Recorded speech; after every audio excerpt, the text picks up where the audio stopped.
ciidanka xoogga kaashanaya kuwa deegaanka ee macawis leeyahay ayaa dilay in ka badan 200 oo ka tirsan dagaalamayaasha ururka al-shabaab kuwaas oo si dhuumaaleysi ah doonaya inay weerar ugu geystaan tuulada Jicibow oo qiyaastii magaalada Bulburte ee gobolka Hiiraan u jirta 25 kiiloomitir.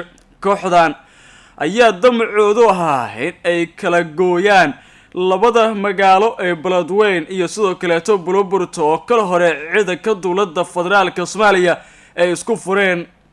maamulka deegaanka ayaa ka war helay in xubno ka tirsan al-shabaab oo fara badan isla markaana duumo wata ay soo dhigteen deegaankaasi waxaana durba halkaasi ku ruqaasaday ciidamada xoogga oo kaashanaya macawisleyda sida aan ka soo xigana saraakiisha ciidanka xoogga dalka ayaa sidoo kale gurmad xoojin ah u diray halkaas kuwaasoo kooxda ku hareeraya deegaanka Jicibow oo hoostaga degmada Bulburte ee gobolka Hiiraan. dagaalkii dhexmaray labada dhinac oo in muddo ah qaatay ayaa la soo afjaray iyadoo taliska ciidanka xoogga dalka ay sheegteen in gulal lixaad leh ay ka gaareen dagaalka isla markaana qasaaro ay ku gaarsiiyeen xubnihii ka tirsanaa al-shabaab. maamulka Hirshabelle si gaar ah wasiirka amniga ee maamulka Hirshabelle oo sidoo kale ka hadlay dagaaladii iyo howlgalladii ugu dambeeyay ciidanka xoogga oo kaashanaya kuwa deegaanka ay ka sameeyeen deegaano ka tirsan gobolka Hiiraan ayaa waxa uu sheegay in dagaalyahano ka tirsan al-shabaab ay ku laayeen tuulada lagu magacaabo Jicibow ee hoos tagta degmada Bulburte. waxa nimankan argixisada al-shabaab ay soo buux dhaafiyeen jiinka webiga ee dhanka tuulada Jicibow oo 30 kiiloomitir ee waqooyi kaga beegan degmada Bulburte.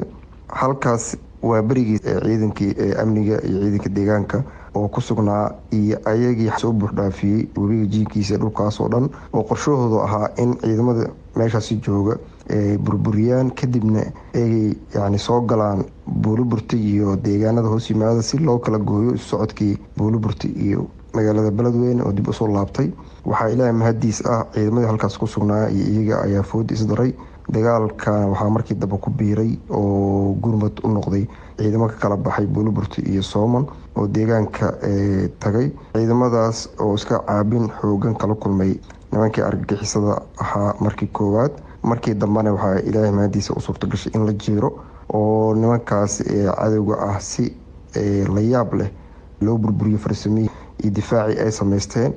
firxadkoodiina qayb ka mid ah webiga qaaday qaybna meel buur ah ayay isku aruursadeen. insha Allah intaas dhimanne waa la soo afjari doonaa hadiisan is dhiibin ilaa iyo subaxnimada maanta ah. qasaaraha xageena waxaa ka shahiiday sargaal iyo 2 askari oo midna yahay ciidanka deegaanka midna yahay ciidanka xoogga dalka Soomaaliyeed. shahaadadaas saddexdaas ah iyo dhaawacyo aan saas u badnayn laakiin qasaaraha xagooda gaaray aad ayuu u badan yahay. qasaare aan la soo koobi karin waaye.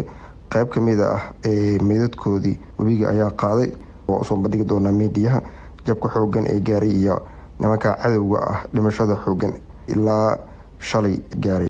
nimankan marka saacadihii ugu dambeeyay ciidamada dowladda federaalka Soomaaliya gaar ahaan kuwii dhawaan dagaalamayaasha al-shabaab kala wareegay deegaano dhowr ah oo ka tirsan gobolka Hiiraan ayaa howlgallay ku baacsanayaan kooxda.